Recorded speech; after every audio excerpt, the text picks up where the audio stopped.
بسم اللہ الرحمن الرحیم۔ معزز ناظرین، السلام علیکم ورحمۃ اللہ وبرکاتہ۔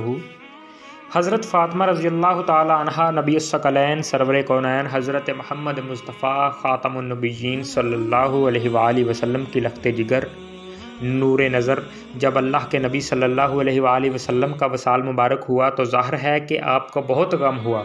کس قدر غم ہوا اس کا اندازہ ان کے اشعار سے لگایا جا سکتا ہے جو انہوں نے اس موقع پر فرمائے تھے۔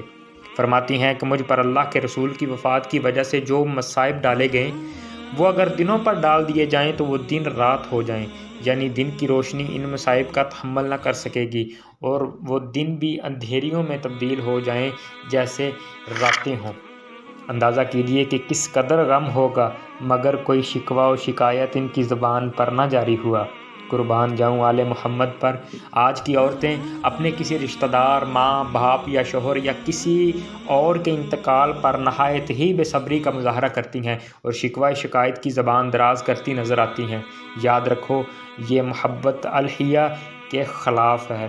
اللہ پاک آپ کو اور ہمیں صبر کی توفیق عطا فرمائے، نبی کریم صلی اللہ علیہ وآلہ وسلم کے احکامات پر عمل کرنے کی توفیق عطا فرمائے، نبی کریم صلی اللہ علیہ وآلہ وسلم اہل بیت سے محبت کرنے کی توفیق عطا فرمائے۔ وما علینا الا البلاغ المبین۔ شکریہ۔